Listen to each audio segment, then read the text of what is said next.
Sir अगर ये शिकवा जवाब शिकवा ही चलता रहेगा तो फिर हम घर चले जाते हैं, आपस में बैठ के बात कर लें। जी शर्मिला फारूकी साहबा, कि जो गुर्बत की सतह है इस मुल्क में वो 28.9% है, विच इज़ 29%।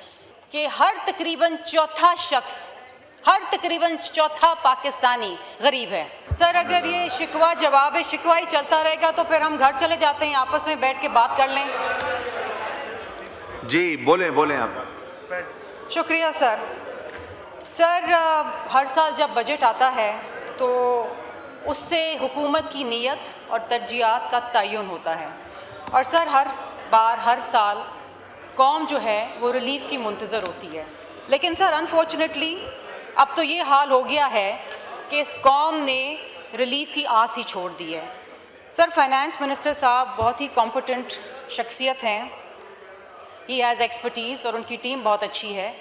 लेकिन sir at the end of the day अगर ये सारी कॉम्पिटेंस और expertise produces mediocrity rather than giving meaningful relief to the people, तो सर मुझे आप ये बताएं कि economic management is not just about meeting targets, it's about giving relief to the people.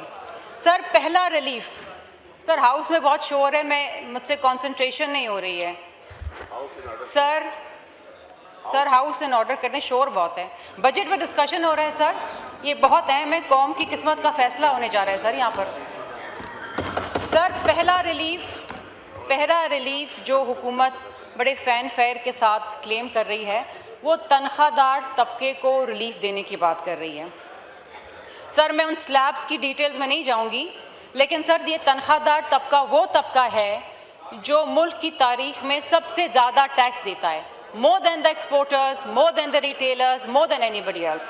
Sir पिछले साल 2024-25 के अंदर सर 550 बिलियन का टैक्स दिया है तनख्वाहदार तबके ने, और जो रिलीफ इस दफ़ा हुकूमत अनाउंस कर रही है that is merely 50 billion. Sir ये कुछ भी नहीं है।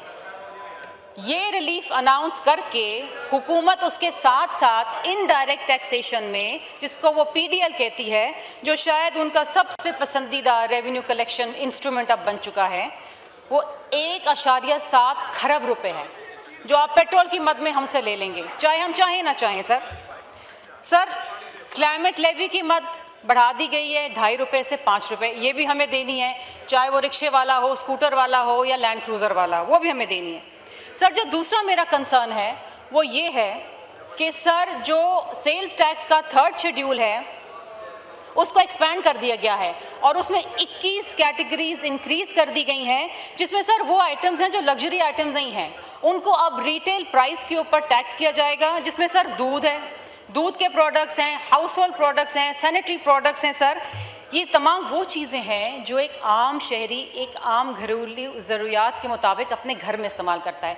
होगा क्या सर, पैसे बढ़ जाएंगे और वो फिर एक इनडायरेक्ट टैक्सेशन में आवाम अपनी जेब से देगी। सर अनफॉर्चुनेटली ये जो टैक्स का बर्डन है ना, ये चाहे कितना ही कहें कि हम टैक्स नेट बढ़ा रहे हैं, लेकिन इनका एक जो वतीरा है वो ये है कि ये जिनको ऑलरेडी डॉक्यूमेंटेड जो टैक्स पेयर्स हैं उनके ऊपर मज़ीद बोझ डालें। सर हुकूमत खुद क्लेम करती है, ये इनके इकोनॉमिक सर्वे में सर ये फिगर आया है कि जो गुर्बत की सतह है इस मुल्क में वो 28.9% है, विच इज़ 29%। सर अब 29% का मतलब ये है कि हर तकरीबन चौथा पाकिस्तानी गरीब है। और सर अब एक और चीज़ मैं जिक्र करूँ, अब मुझे समझ नहीं आता कि वो सुन के आप हंसेंगे या रोएंगे।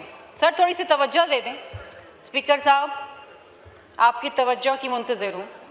सर हुकूमत ने जो गुर्बत की सतह को डिफ़ाइन किया है वो है 8,483 रुपये। वो ये कहते हैं कि जो शख्स महीने में 8,483 रुपये कमाता है वो अपने महीने की ज़रूरियात पूरी कर सकता है और वो गरीब नहीं है। सर मुझे ये बता दें, यहाँ कोई शख्स बैठा हुआ, और मिनिस्टर साहब यहाँ खुद बैठे हुए, मुझे बता दें क्या 8,483 रुपये में कोई शख्स पाकिस्तान में अपनी माहाना ज़रूरियात पूरी कर सकता है? खाने पीने की अशिया, बिजली, गैस, बेसिक कम्युनिटीज़ कर सकते हैं सर? अगर नहीं कर सकते तो इस फिगर को सर रिवाइज़ करें और कौम से सच बोलें कि कितने लोग गुर्बत की सतह से सर नीचे हैं। सर अब रिलीफ किसको दी जा रही है? अब आप ये देखें, ये रिलीफ क्रेडिट कार्ड होल्डर्स को जो बाहर जाके बैरून मुल्क शॉपिंग करेंगे। फिर रिलीफ दी जा रही है sir first class and business class travellers को। How many poor people in this country are going to get relief from these measures sir? ये आप अशराफिया को इसका मतलब ये है, मैसेज क्या दे रहे हैं? आप गरीब हैं तो आप टैक्स देते रहें हर हाल में, डायरेक्ट इनडायरेक्ट, लेकिन आप अमीर हैं तो हम आपका बोझ कम करेंगे। सर एक बड़ी अच्छी बात वज़ीर ख़जाना साहब ने कही, and I must appreciate this. उन्होंने पॉपुलेशन एक्सप्लोजन की बात करी सर। एक एस्टिमेट के मुताबिक अगर हम इसी सतह पे चलते रहे, इसी रफ्तार पे चलते रहे, तो 2050 में पाकिस्तान की आबादी 390 मिलियन हो जाएगी सर। और इस मद में उन्होंने कहा कि हमने एक छोटा सा इंटरवेंशन किया है, जो हमने कॉन्ट्रसेप्टिव से टैक्स ख़त्म कर दिया है और पिंक टैक्स ख़त्म कर दिया। आई अप्रिशिएट दैट, लेकिन sir there needs to be a direction, there needs to be a plan how to control this population. Sir एक टाइम बॉम्ब है, this is a socio economic disaster and it is there at our doorstep sir. इसके ऊपर खुदारा आप बात करें। Sir दूसरी अहम चीज़, इस मुल्क के अंदर 68% population is below the age of 30। इसका मतलब है योर यंग पाकिस्तानीज।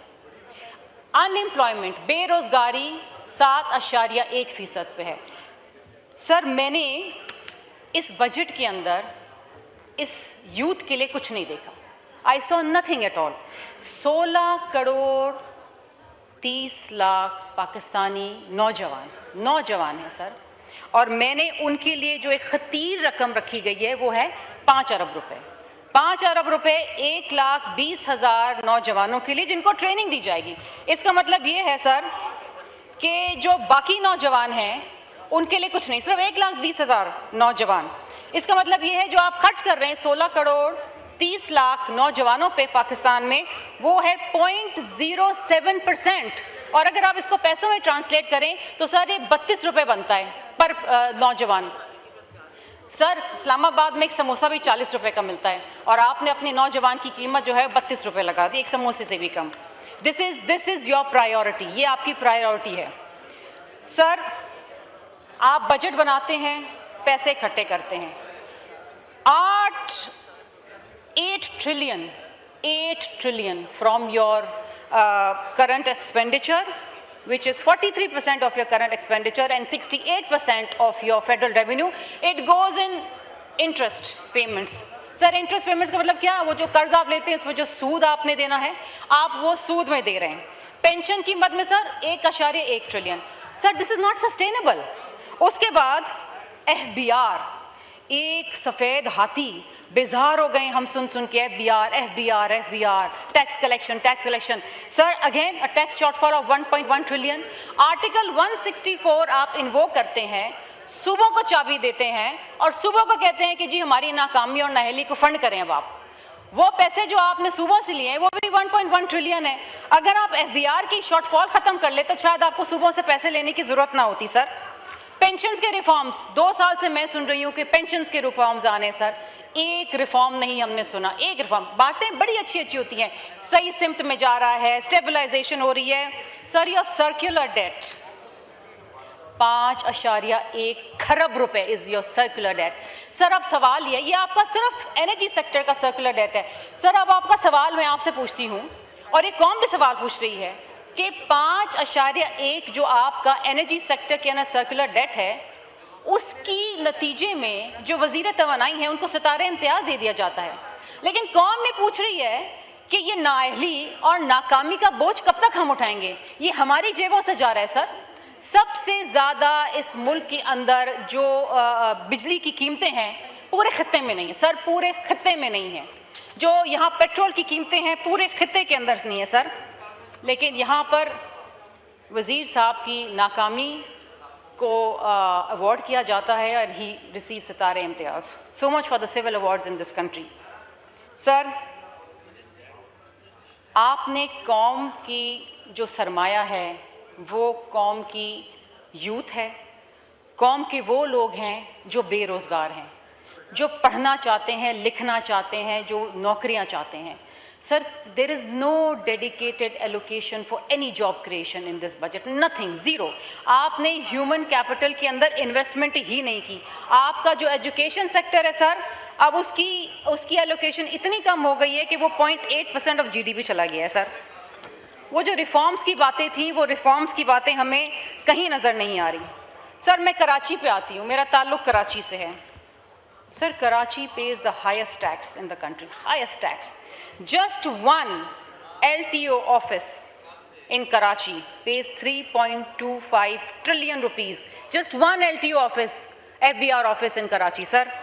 और कराची का जो IT पार्क है, जो 31 बिलियन की उसकी वो है स्कीम है, उसके लिए सिर्फ जो रकम मुख्तसिस की जाती है, that is 3.7 billion. 3.7 billion, a city that page the highest taxes, sir. ये कराची के लिए इन्होंने पैसे रखे हैं। सर, सिंध के हवाले से मैं ज़रूर बात करूंगी। PSD number 55, it is very important sir.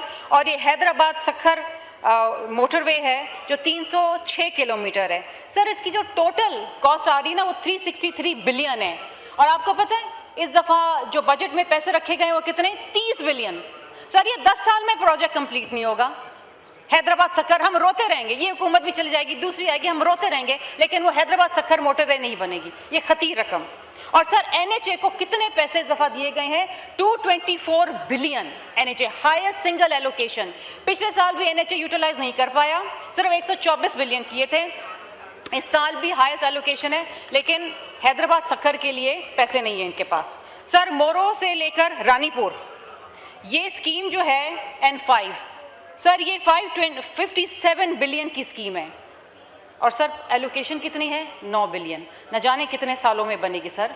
ये सिंध के साथ जो रवैया किया जा रहा है, मैं उस पर बताना ज़रूरी समझती हूँ सर। फिर उसके बाद एक अम्ब्रेला स्कीम है जो 155 बिलियन की है। सर, उसमें रानीपुर से सखर तक 70 किलोमीटर है, 70 किलोमीटर्स। सर, पैसे पता है कितने रखे हुए हैं? 6 billion, just 6 billion sir. Sir, इसी तरीके से स्कीम 57 जिसकी एलोकेशन होनी चाहिए थी बहुत ज़्यादा, उसकी टोटल स्कीम की लागत है 27 बिलियन और पैसे दिए हैं 2.5 billion sir, 2.5 billion. Sir, wind up करते हुए मैं एक चीज़ कहना चाहूँगी कि बात की गई कि हम स्टेबलाइजेशन के दौर में आ गए हैं और अब हम इधर से हम आगे जा रहे हैं एक ग्रोथ की तरफ। Sir, your GDP is 3.7 and the growth that you are projecting for next year, the ambitious growth is 4%। 0.3% is not growth. It is not growth. It is survival, sir.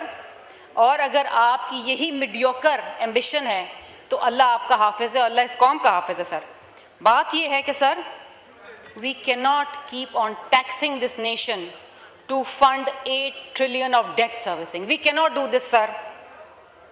Sir, we cannot afford to grow at 4% of GDP and expect to uplift 240 million Pakistanis. हम ये नहीं कर सकते sir. हम development budget cut करते रहेंगे और हम फंड करेंगे pensions. Sir, this is not sustainable. दूसरी चीज़ सर, हम सैलरीड क्लास को टैक्स करके IMF की शराइत पूरी नहीं कर सकते। Sir, we need to do better. This nation deserves better. The people of Pakistan deserve better. Thank you sir.